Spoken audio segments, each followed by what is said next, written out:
Soif de culture. Soif de culture. Soif de culture, le balado agricole présenté par Soleno. Animé par Richard Boussinotte. Bonjour et bienvenue à Soif de culture, le balado agricole Soleno. Aujourd'hui, je reçois M. Vincent Giard. Le financement agricole et agroalimentaire joue un rôle crucial dans le développement et la croissance des entreprises liées à la chaîne de valeur agricole et agroalimentaire.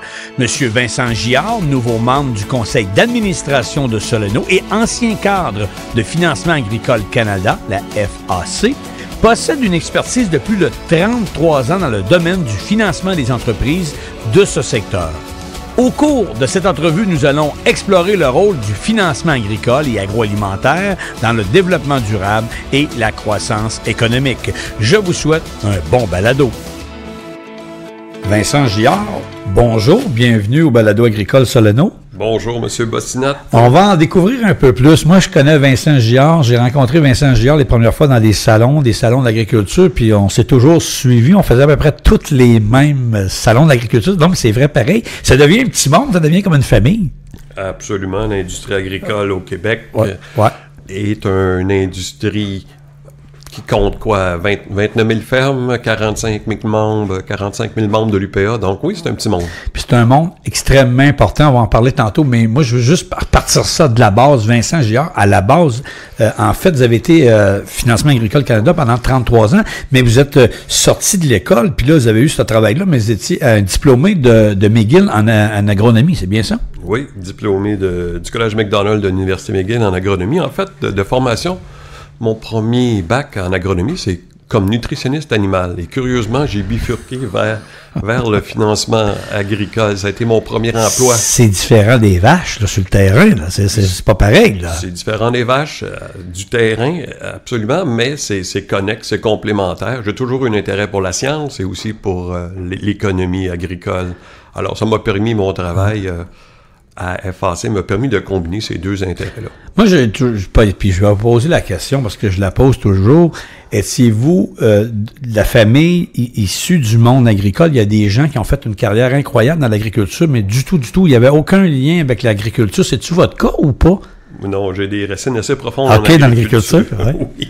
OK. Mais je crois que je suis la 11e génération de Giard en Amérique du Nord et ça a toujours été des agriculteurs. Alors, j'ai brisé la lignée d'agriculteurs. Dans la Montérégie?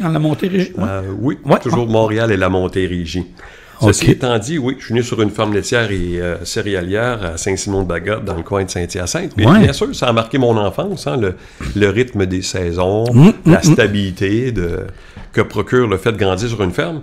Puis évidemment, ça a orienté mes intérêts futurs quand il y a eu le temps de décider d'une carrière. Alors, j'avais de l'intérêt pour la santé animale, j'avais de l'intérêt pour l'agronomie. J'ai étudié là-dedans, puis j'ai œuvré 33 ans et demi en financement en entreprises agricoles et agroalimentaires. Parce que ça, c'était pas prévu en sortant, comme on a dit tantôt, en sortant de l'école, mais il nous arrive des fois dans la vie des opportunités, puis on dit, attends un peu, là, c'est...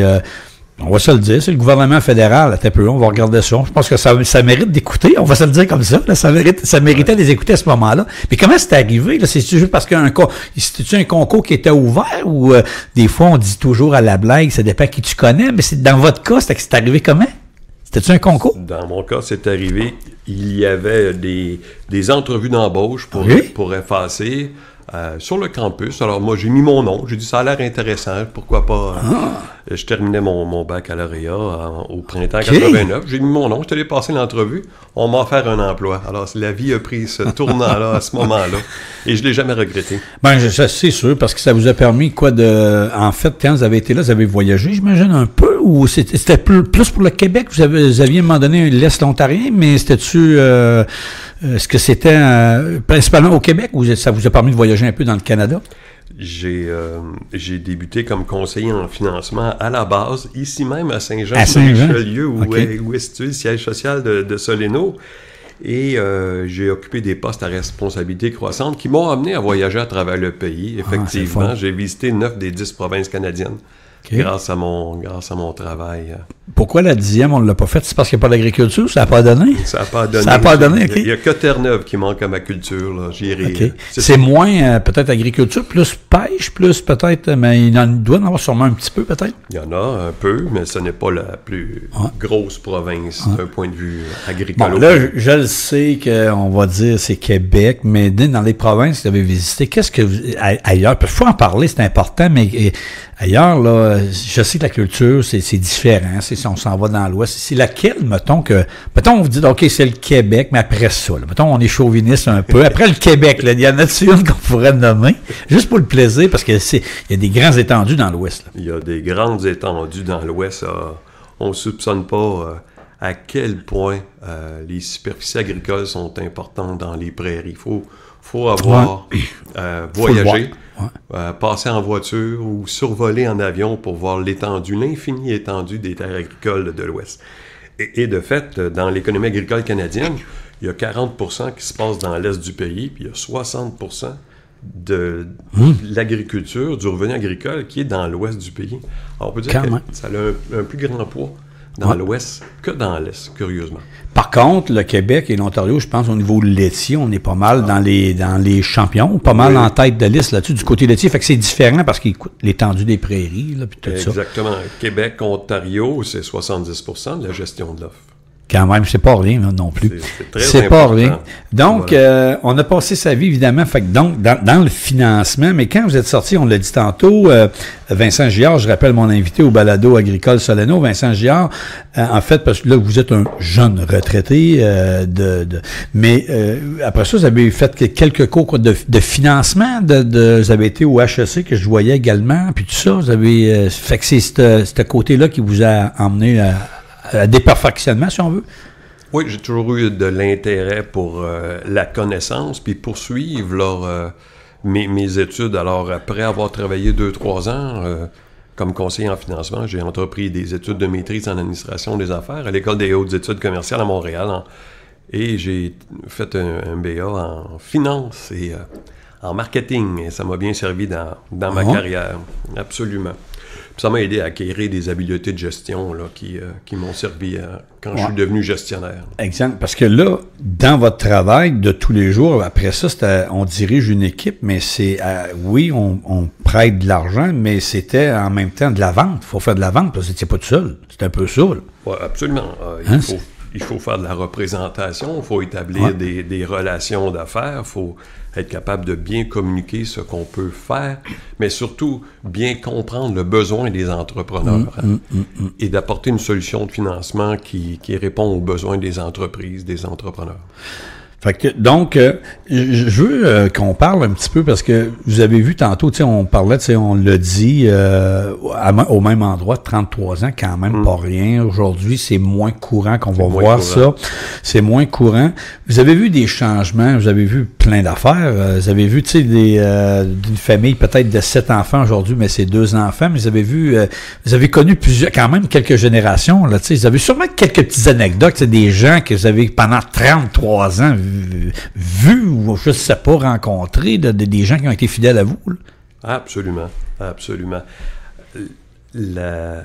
Quand j'ai débuté en 1989, on sortait de la crise des années 80. C'est vrai, 89, oui. Et là, 33 ans, 34 ans plus tard, là, l'industrie a évolué constamment. J'ai été chanceux dans ce sens-là. J'ai évolué dans ma carrière avec la progression de l'industrie agricole et agroalimentaire au cours des 30-35 dernières années. On observe des phénomènes comme la financiarisation de l'agriculture. Hein? On est parti d'une situation il y a 40-50 ans où les familles sont nombreuses, la main-d'œuvre est disponible, le capital de la ferme n'est pas si important, pas besoin vraiment d'être rémunéré. À une situation aujourd'hui où les fermes sont devenues des véritables PME avec des millions d'actifs, où le capital doit être rémunéré, où les marges de profit sont minces, où les habiletés de gestion ont joue un grand rôle dans le succès des entreprises. Mais j'avais vu plusieurs...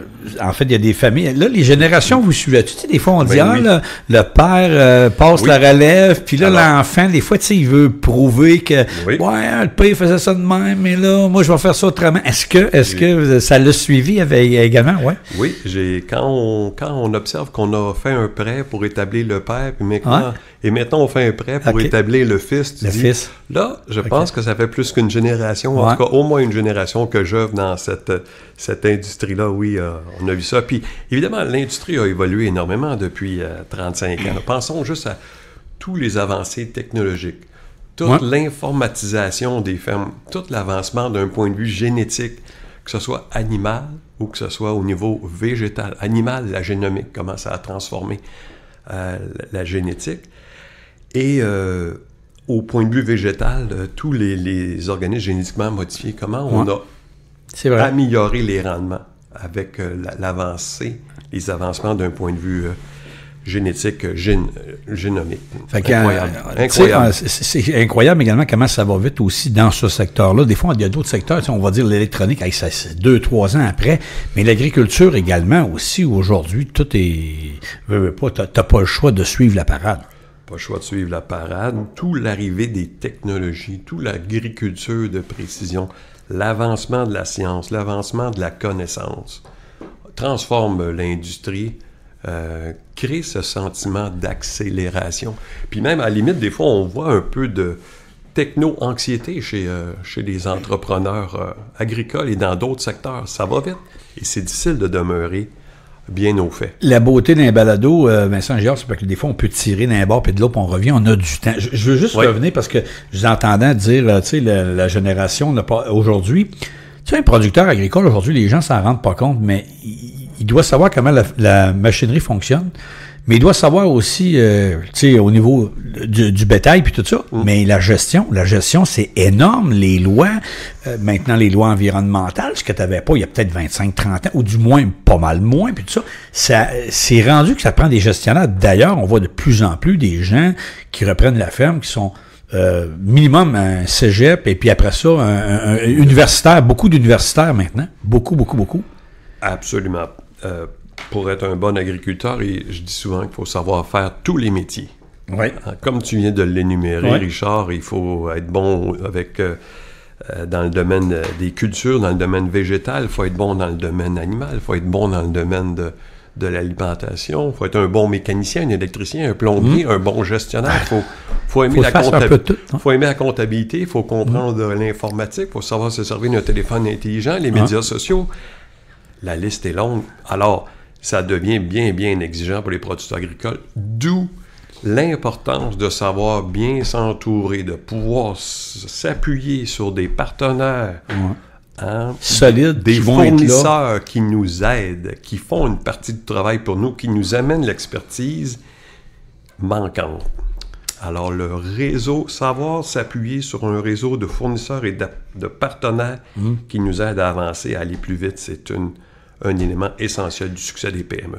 Je veux revenir parce que c'est votre expérience, la finance, puis tout ça, mais j'ai une question parce qu'on sait, tu sais, dans le monde agricole, exemple, je sais pas moi, un producteur, il va avoir une compagnie, exemple de tracteur, tu sais, il va être fidèle à la compagnie de tracteur. On dit, lui, il y a un vert, l'autre, il y a un bleu, l'autre, il y a un rouge. Tu sais, les gens, tu les entends parler, sont fidèles. Est-ce que dans la finance, c'est pareil ou c'est parce qu'on sait, des fois, un quart de point, ça peut pencher dans la balance, on pourrait être 1 million, 10 millions, je sais pas. Est-ce que dans ce monde-là, on est capable de fidéliser nos gens également ou c'est-tu quelque chose qui est plus dur que...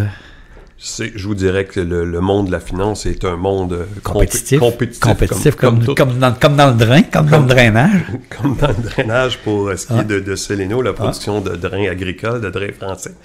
Mais comme dans tout genre d'industrie, il y a plusieurs acteurs qui offrent des solutions, qui offrent d'excellents produits. Alors, au-delà du produit, ce qui fait la différence, Richard, souvent, là, c'est l'expertise. C'est le conseil, c'est l'accompagnement qui vient avec la solution ou le produit qu'on achète. C'est le service après-vente, souvent. Et c'est valable aussi dans le financement, pas juste dans la machinerie, pas juste dans d'autres choses, mais dans la machinerie également. Puis dans le monde complexe dans lequel on est, les producteurs, là, ils veulent, puis les propriétaires de PME, ils veulent pas se faire vendre des choses. Ils veulent apprendre des choses. C'est vrai.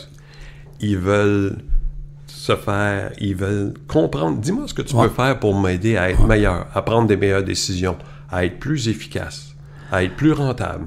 En fait, je vais faire affaire avec toi, mais pourquoi? Dis-moi pourquoi. Là. Voilà. Pourquoi ça serait mieux que le voisin ou que ton voisin? Oui. Et as-tu une proposition de valeur clairement définie? Qu'est-ce que tu m'apportes? Moi, je suis toujours surpris de voir les producteurs parce que, écoutez, on le sait, c'est 7 jours sur 7. On va s'entendre. Si t'es dans le laitier ou t'as des animaux, c'est 7 jours. On s'entend là-dessus.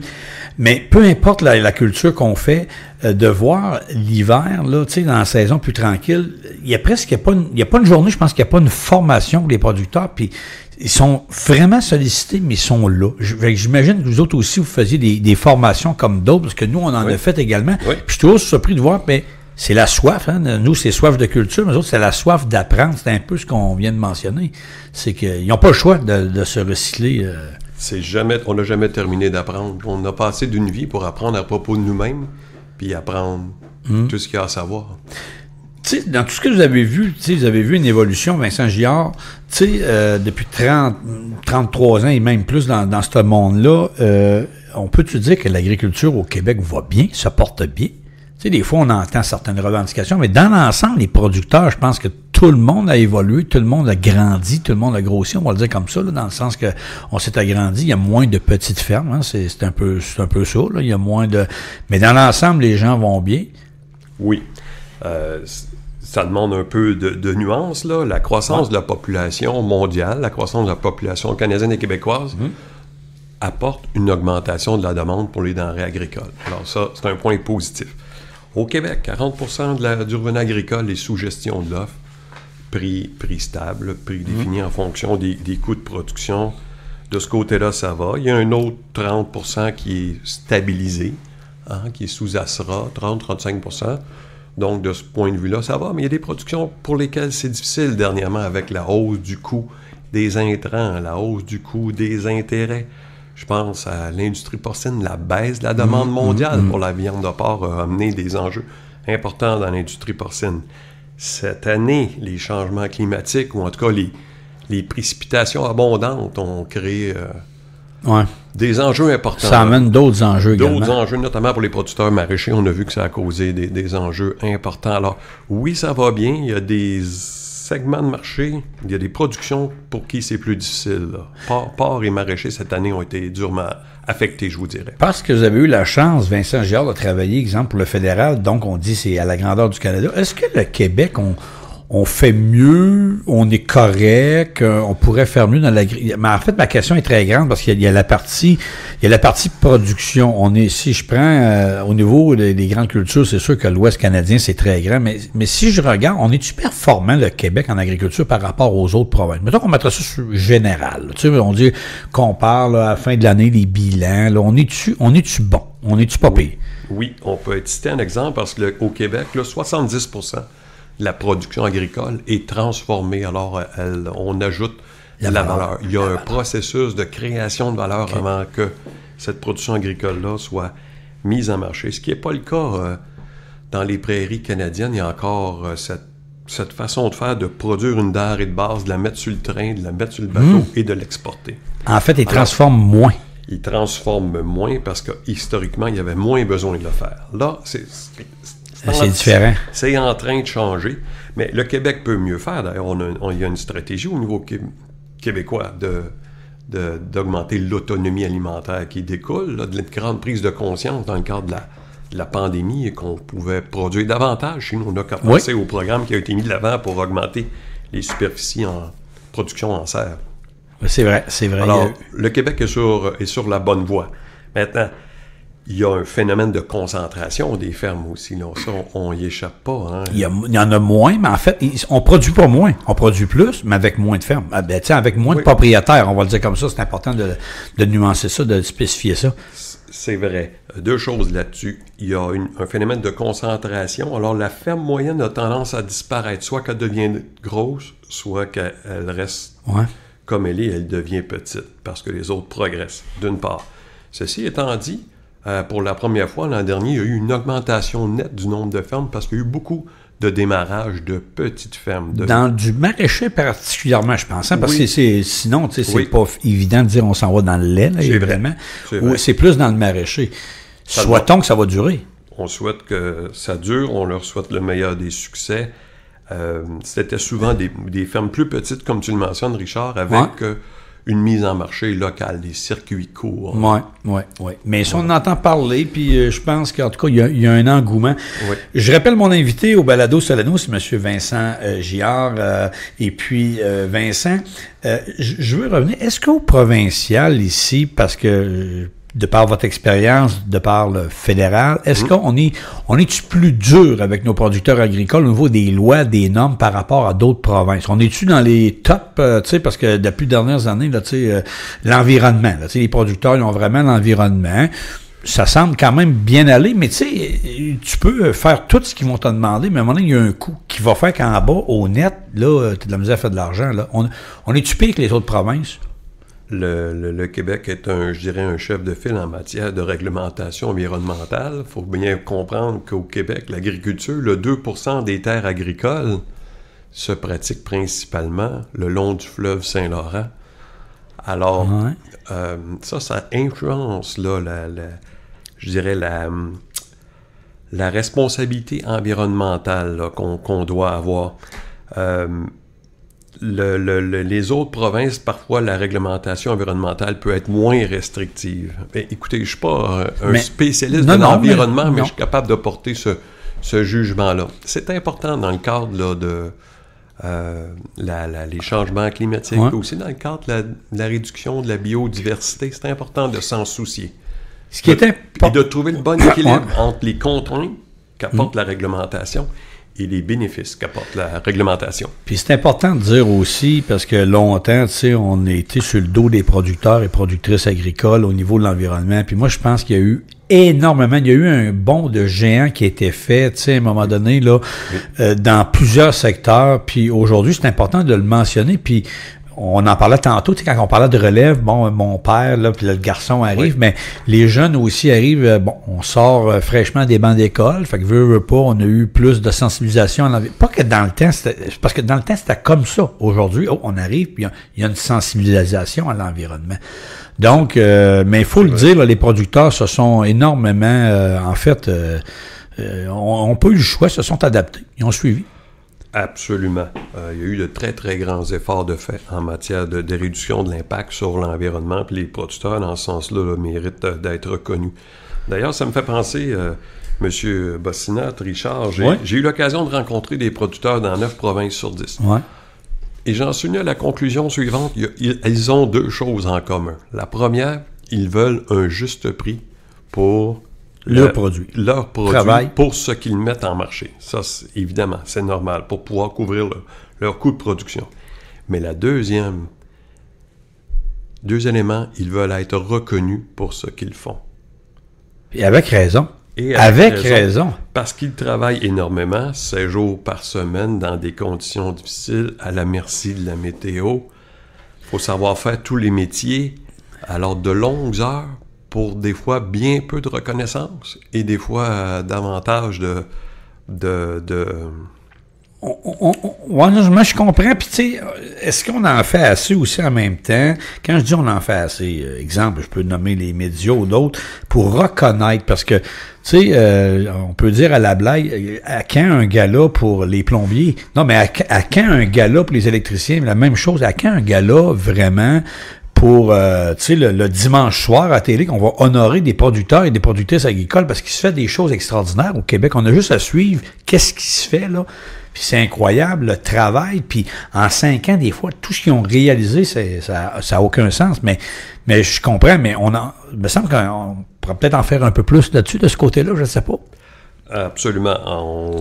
La reconnaissance, c'est un besoin très humain. Alors, on tombe dans les facteurs humains. Les producteurs, comme je disais, des longues heures, travaillent très fort, veulent être reconnus, veulent pas être blâmés ou décriés. Tu sais, l'industrie agricole, on en revient à reconnaître l'importance de l'industrie agricole dans l'économie de nos régions, nos provinces, notre pays.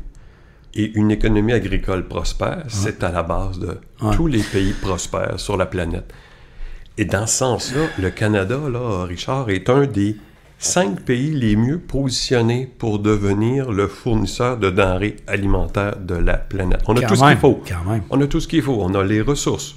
On a la terre, on a l'eau, on a la connaissance, on a l'équipement, on a l'infrastructure, on a les institutions de recherche, les universités. On a tout ce qu'il faut pour réussir. Qu'est-ce qui manque? On continue? On continue, on est bien parti. On pourrait dire des grandes politiques nationales qui favorisent une certaine coordination de l'expansion de l'industrie. Facile à dire, pas facile à accomplir. Quand tu as 10 provinces, c'est que l'agriculture et l'agroalimentaire est une compétence partagée. C'est pas facile à attacher tout ça ensemble, mais on voit que à long terme, ça s'en va dans la bonne direction. Vincent Giard, juste avant qu'on fasse une première pause de notre balado, là, si je reviens au Québec, qu'est-ce qu'on produit ou qu'on fait pas assez au Québec qu'on pourrait peut-être faire plus? Parce que là, je sais, c'est pas évident d'avoir un des terres de disponible, mais y a-t-il une production moi, je parle de canneberge, exemple, parce que dans les dernières années, ça s'est développé énormément au Québec, puis c'est le fun de dire aussi que maintenant, on produit autant, sinon plus, que le Wisconsin, mais avec la moitié moins de terre ou à peu près. Donc, au niveau de la canneberge, y a-t-il une autre production qu'on serait capable de faire plus? Tantôt, vous avez effleuré un petit peu, la production en serre. Là, on voit que le gouvernement a aidé un peu au niveau des tarifs d'hydro, ce qui permet de... il y a des productions, on voit, je pense au lac Saint-Jean, on fait une production de cocombe où on récolte 365 jours par année. Là. Le matin de Noël, il y a des gens qui recueillent des cocombes. Là. C'est incroyable. Alors, ça, c'était pas là il y a 10 ans passés. Là. Mais il y en a-tu d'autres productions qu'on pourrait... je sais pas, ou y a-t-il des productions qui sont moins évidentes qu'on pense pas qu'on pourrait faire, mais finalement on pourrait le faire. Là. Je sais pas, ma question est large, là, parce qu'on produit beaucoup d'affaires, là, mais... En fait, ta question, elle est large, Richard, mais elle est très pertinente, puis elle nous amène à la question de l'occupation du territoire. Qu'est-ce qu'on fait avec les ressources dont on dispose? Actuellement, on cultive beaucoup de maïs, beaucoup de soya pour nourrir du bétail, des porcs qu'on exporte. Est-ce que c'est une utilisation optimale du territoire? C'est pas à moi d'y répondre, mais il y a une réflexion à faire. Est-ce qu'on pourrait faire d'autres productions? La réponse est probablement oui. Donc, puis on le voit que, on parle de changement climatique, que peut-être ça peut nous emmener aussi à cette réflexion-là de dire, finalement, on serait capable de faire ceci ou cela éventuellement. Je rappelle mon invité au Balado Soleno, c'est M. Vincent Giard. Je vais le dire de même, ça fait drôle, mais jeune retraité de Financement Agricole Canada. Puis après la pause, on va parler d'un autre angle parce qu'on n'arrête pas. C'est pas parce qu'on est un jeune retraité qu'on arrête de même. On peut pas sortir la personne comme ça de l'agriculture. Au contraire. Juste une pause, on va revenir. Vous écoutez le Balado Agricole Soleno. Culture. Soif de culture. Le balado des professionnels du domaine agricole présenté par Soleno. Soif de culture. Animé par Richard Bossinotte.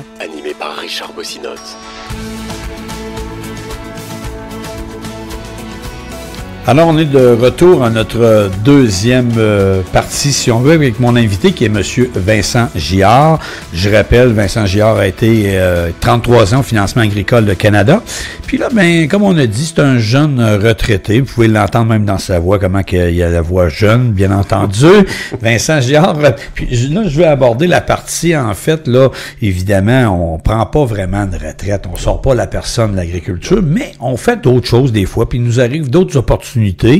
Puis là, c'est un peu ça, parce que là, avant d'arriver au conseil d'administration de Soleno, mais vous êtes, en fait, vous travaillez ou vous êtes un consultant pas innocent. D'abord, si tu consultant, travaillant, c'est quoi? C'est le travailleur autonome? Alors, je suis maintenant un pigiste. Je suis un conseiller d'affaires principal pour Innocente. On est 125 conseillers qui œuvront là, au sein de cette OBNL, Innocente. On peut décrire Innocente comme un accélérateur de croissance. On aide les propriétaires de PME à prendre de meilleures décisions, à prendre les bonnes décisions, de meilleures décisions, à accélérer leur croissance, leur rentabilité, à faire en sorte que les entreprises soient pérennes et soient transférables à la prochaine génération.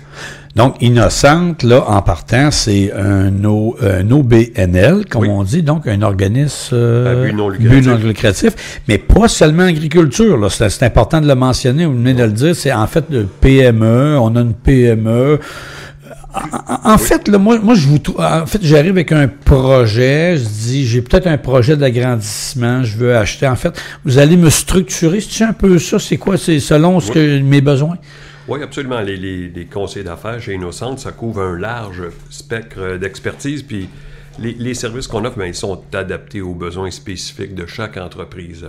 Puis dans plusieurs secteurs d'activité, agroalimentaire, c'est principalement là que j'œuvre, mais aussi il y a le manufacturier innovant, il y a les industries créatives, il y a le commerce de détail, il y a transport logistique, aéronautique, technologie, puis entreprise de services. Alors, c'est très large.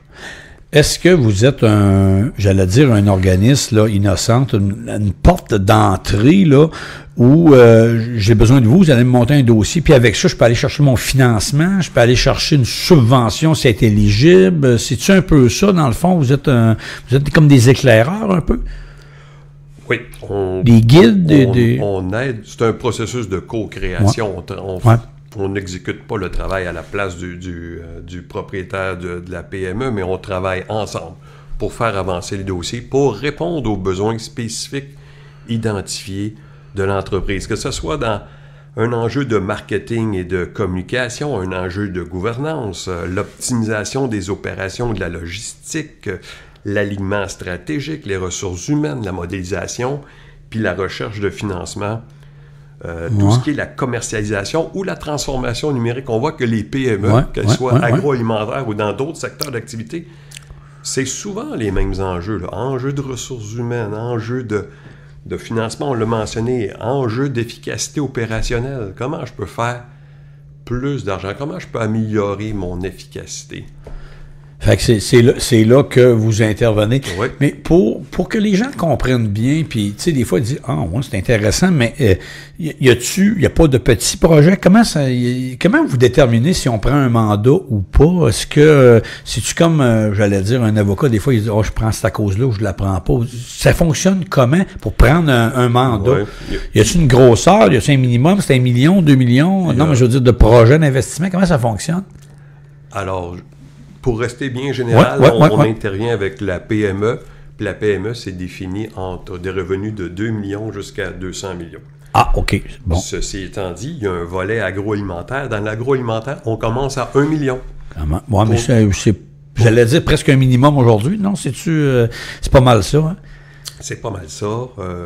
Bon, il y a des jeunes pousses qui sont pas encore tout à fait là, mais on commence à partir de 1 million pour justement les aider à accélérer leur croissance. Vous êtes un accélérateur de croissance. C'est comme ça qu'on vous définit. Oui. Puis là, ben ça fait pas tellement longtemps, Vincent Giard, parce que là, pour vous, c'est un nouveau, c'est comme, j'allais dire, des nouveaux mandats. Là. Est-ce que vous en avez déjà quelques-uns de fait depuis votre jeune retraite? Depuis le mois de mars que j'ai joint Innocente. En fait, j'ai pris ma retraite l'automne dernier, puis j'ai pris quelques mois de pause pour toutes sortes de raisons, prendre soin de moi et de ma famille et tout. Puis là, je me suis dit, bon, ben là, c'est le moment d'avoir la deuxième carrière que je souhaitais. Et Richard, moi, la deuxième carrière que je souhaitais, c'était exactement de faire un peu de consultation et de siéger sur des conseils d'administration. Et c'est la raison pour laquelle j'avais été chercher une certification en gouvernance d'entreprise, là, et le titre d'administrateur de société certifié. Alors, je me suis dit, bon, j'ai 55 ans, j'ai travaillé 33 ans et demi, j'ai envie d'une nouvelle vie. Alors, on va quitter le monde du financement pour entrer dans celui de la consultation, du conseil d'affaires et de la gouvernance sur des conseils d'administration. Et je suis très heureux de cette nouvelle vie. Je reviens toujours à Innocentre, c'est comme ça que, bon, mettons, y a-tu un mandat, là? Y a-tu quelque chose qui, tu sais, hey, moi j'aimerais ça à un moment donné qui m'arrive, qui me propose un client, là, un producteur ou une productrice, tu sais, y a-tu un mandat là, qui pour vous, là, je prends ça à la base puis je le montre, y a-tu un défi, quelque chose que vous aimeriez faire, là, tu sais, un gros contrôle, je sais pas trop quoi, tu sais, ma question est quand même très ouverte, très large, là, mais tu sais, des fois, dire, hey, j'aimerais ça qu'il m'arrive un projet, là, je sais pas, il va acheter 3 voisins, il veut il veut agrandir la ferme de 400 pieds, je sais pas, là, c'est quoi qui vient vous chercher là-dedans, qui vous allumerait, là, mettons, là? Ben, moi, spécifiquement, mon expertise chez Innocente, ce que j'apporte, je suis beaucoup dans l'agroalimentaire, mais l'expertise que j'ai est transposable dans d'autres secteurs d'activité aussi, dans le secteur de PME de la PME, absolument. Alors, ça tourne beaucoup au niveau de l'efficacité des opérations, du financement, de la gestion des équipes de vente, et de la culture d'entreprise aussi, la gestion des ressources humaines. C'est tous des domaines auxquels j'ai touché et qui sont des leviers importants pour que ça fonctionne bien dans une PME.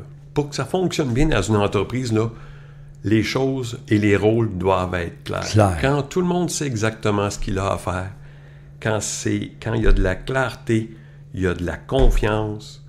À condition que tout le monde aussi fasse son rôle. Il y a ça aussi. C'est beau sur papier, mais il faut que ça suive. Clarté au niveau des rôles, puis clarté au niveau des orientations stratégiques.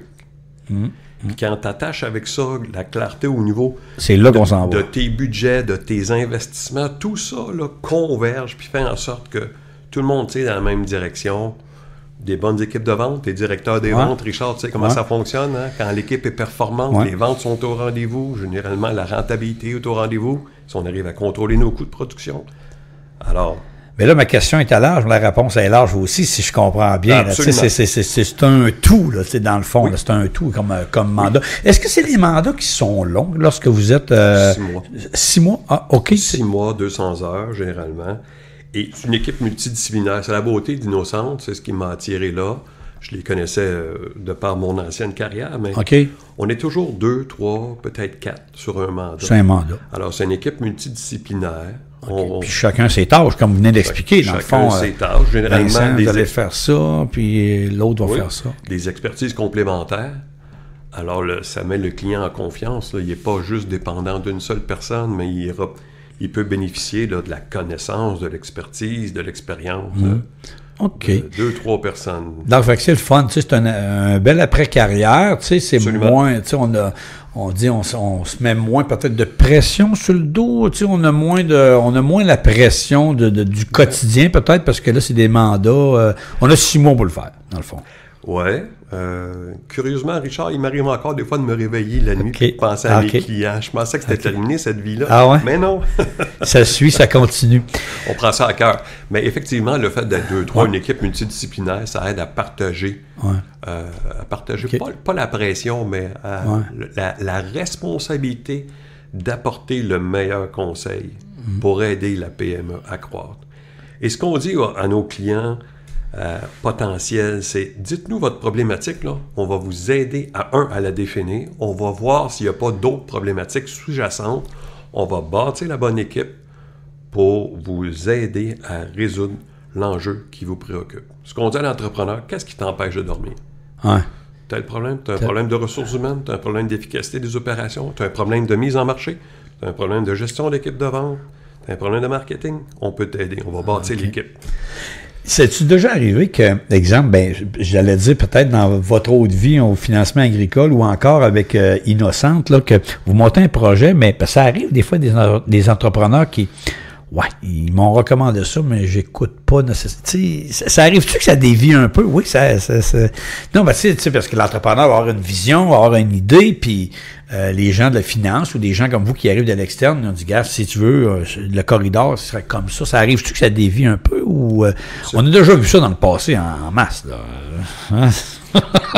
Vous avez un certain sourire, Vincent Giard. La réponse, Richard, est oui. Poser la question, c'est répondre, c'est dans la nature humaine. Ben oui, c'est vrai. Ceci étant dit, moi, ce qui m'importe, puis toi aussi dans ton travail avec Soleno, c'est de demeurer intègre, de demeurer professionnel, d'avoir donné le meilleur conseil en fonction de tes connaissances, de ton expertise, de tes valeurs, des valeurs de ton employeur. Après ça, si le client, lui, veut faire autre chose, c'est sa décision, c'est sa PME.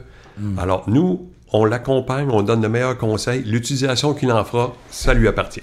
Juste une petite pause très rapide pour s'identifier. Vous écoutez le Balado agricole Soleno.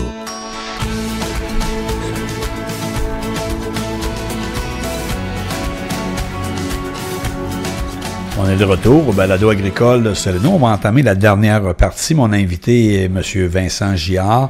Donc, on a parlé évidemment de la carrière à Financement agricole Canada. On parle de l'après-carrière innocente. Puis là, Vincent Giard, évidemment, comme j'ai mentionné tantôt, on s'est croisés, nous, en ce qui me concerne, dans de nombreuses expositions. Tu sais, souvent, on fait les mêmes au niveau de l'agriculture pendant les dernières années.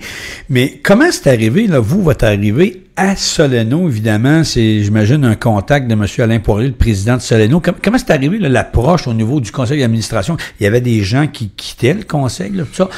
Puis là, parce que vous êtes arrivé 2 nouveaux membres en même temps.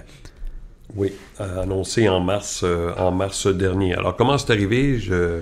L'automne dernier, au mois d'octobre, je crois, j'ai reçu un appel d'Alain Poirier, que je connaissais déjà. Ouais.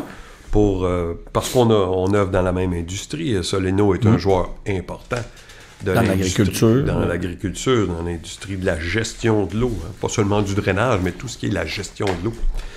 Et Alain, on s'est rencontrés. Il m'a parlé qu'il cherchait des niveaux à renforcer l'équipe de son conseil d'administration, à renforcer la gouvernance. Et puis, on a eu des discussions. J'ai manifesté de l'intérêt. Puis Soleno, c'est une belle entreprise. Là. On peut être très fiers de la réussite de cette PME-là. C'est un éco-leader de premier plan. On pourra en parler un peu plus tard. Alors, de fil en aiguille, j'ai eu un beau cadeau de Noël. Alain m'a confirmé que ça allait fonctionner. Je crois que c'était le 24 décembre. OK. Alors, donc, ça s'est quand même fait rapidement, quand même. À l'automne passé, oui. À l'automne passé. Oui. Puis, tu sais, on disait renforcer au niveau de la gouvernance, parce que c'est un peu ça, un conseil d'administration, c'est d'aller chercher des expertises extérieures, des gens qui sont pas nécessairement toujours dans le quotidien de l'entreprise, mais qui voient ça sur un autre angle. C'est un peu ça, là. Absolument. Des gens qui ont un œil externe, des gens qui posent des questions. Siéger sur un conseil d'administration, c'est ne pas tout savoir, mais c'est savoir poser les bonnes questions puis chercher les zones d'ombre. Est-ce qu'on est à risque? Y a-t-il des facteurs de risque qu'on n'a pas identifiés ou qu'on ne voit pas? Et la meilleure façon, c'est de poser des questions puis afin de déterminer si on a regardé partout. Fait que vous allez emmener votre côté, évidemment, agricole, agriculture, parce que Soleno, même le président Alain Poirier, toutes les fois qu'il a la chance de le dire, le mentionne, qu'on est venu au monde avec l'agriculture, puis on continue énormément à investir et à développer dans l'agriculture aussi. Absolument, absolument. Je suis venu au monde là-dedans. Ma carrière a été dans l'agriculture et l'agroalimentaire. Et mon après-carrière aussi, autant chez Innocente que sur les conseils d'administration sur lesquels je siège. Mais quand vous arrivez au conseil d'administration, exemple comme Soleno, est-ce qu'on vous dit, Vincent, on aimerait avoir ton idée sur un dossier précis? Y a-t-il des dossiers est-ce que les administrateurs ont des dossiers spécifiques? Non, pas vraiment. Il n'y a pas vraiment de...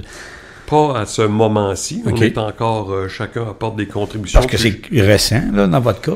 Ouais, voilà. Mais bien sûr qu'on a des champs d'intérêt particuliers, puis des domaines d'expertise là, qui nous sont propres.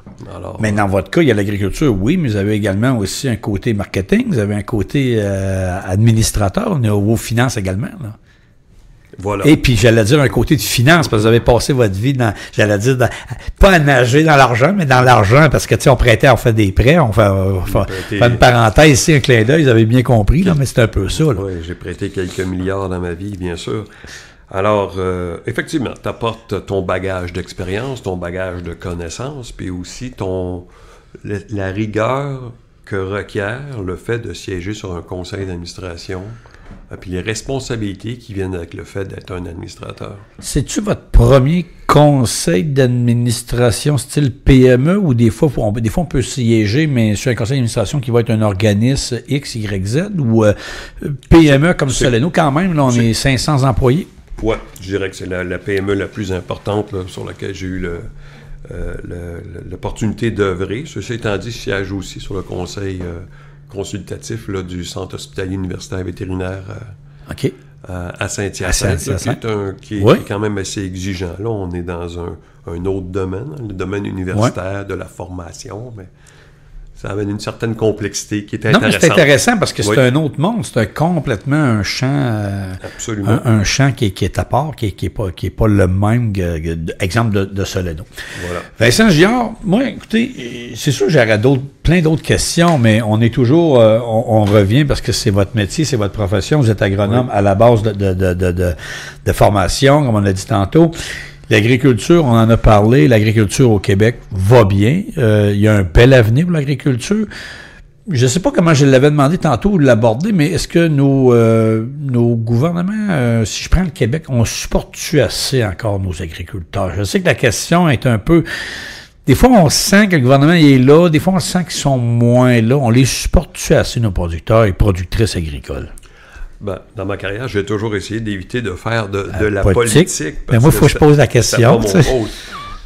On peut dire, Richard, qu'au Canada, le Québec est une des provinces qui intervient le plus en matière de support du revenu à cause de l'ASRA, l'Assurance Stabilisation des revenus agricoles, puis à cause de l'assurance récolte. Maintenant, est-ce que ces programmes-là sont parfaitement adaptés à la nouvelle réalité? Il faut qu'ils évoluent. C'est ça. Tu réponds à la question. Ils sont pour évoluer parce que l'industrie change et le climat change. C'est vrai, mais c'est ça. Il y a des nouvelles réalités, là. Il y a des nouvelles réalités. Les changements climatiques, c'est une nouvelle réalité. On l'a vu cette année avec des précipitations plus fréquentes, plus abondantes. Et ça, là, il va falloir des programmes de support du revenu, entre autres d'assurance récolte, qui sont adaptés. Mais c'est une belle chose quand même que le Québec s'essaie de donner d'outils comme ça, d'assurance ou de garantie avec les gouvernements. En fait, c'est l'union, en fait, c'est la force des producteurs, tout le monde ensemble. Puis c'est tout à notre honneur, tu sais, qu'on ait, parce que ça assure aussi, c'est important, il faut nourrir les gens, souvent, c'est le slogan des producteurs, on nourrit le monde, tu sais, on l'a vu beaucoup durant la pandémie, en passant, les producteurs, durant la pandémie, n'ont jamais arrêté, ça. Ils ont toujours produit, les vaches donnaient du lait tous les jours. Moi, c'est quelqu'un qui me disait ça, il me dit, Richard, les vaches, il faut être là, pandémie ou pas, masque ou pas, ou désinfecte ou pas, c'était ça quand même pareil. Il faut le souligner, ce travail-là qui a été fait. Absolument. Tu sais, on a parlé de d'autres corps de métier souvent qui étaient indispensables, mais on n'a pas arrêté de manger. Au contraire, je pense qu'on a mangé plus durant la pandémie, puis on a pris un petit verre de vin peut-être de plus aussi. Non, mais c'est ça pareil. On était plus à la maison, les gens étaient même le frigo, ils étaient à la maison, alors tendance à manger plus. Puis on n'a pas manqué de rien. Au contraire, les producteurs, productrices agricoles, il faut le mentionner, ils étaient là. On peut les reconnaître, absolument. Vincent Giard, c'était un plaisir. Je ne sais pas en terminant s'il y avait quelque chose à dire au niveau de l'agriculture, au niveau... moi, des gens, souvent quand je parle avec des gens, me disent Richard, écoute, on travaille fort, mais c'est un mode de vie. C'est une belle... tu sais, quelqu'un qui a travaillé dedans, qui est dedans. Je sais pas comment on pourrait terminer notre entretien, tu sais, mais un mot pour nos producteurs, productrices agricoles, Vincent Giard, avec qui vous en connaissez des centaines, des milliers au Québec. Des milliers, des milliers. Moi, je dirais que le plus beau cadeau que vous pouvez faire à un agriculteur, c'est de le remercier pour le travail qu'il fait. Puis plus qu'une fois. Chaque fois que vous rencontrez un agriculteur, merci de nourrir la population. Je pense qu'il n'y a pas de métier plus noble que celui que de produire de la nourriture pour nourrir la population. Parce qu'il ne faut pas l'oublier, on l'a dit tantôt, on roule le réfrigérateur plusieurs fois dans une journée. Absolument. Puis le garde-manger aussi, puis ça vient de quelque part. Ça vient de quelque part, puis il y a des gens qui ont travaillé très fort derrière ces produits, ces denrées. Vincent Giard, en fait, nouvel administrateur du conseil d'administration de Soleno, merci beaucoup d'avoir accordé du temps aujourd'hui à notre balado Soif de culture, puis c'était vraiment un plaisir. Merci à vous. Merci, Vincent Giard. Vous écoutez le balado agricole Soleno.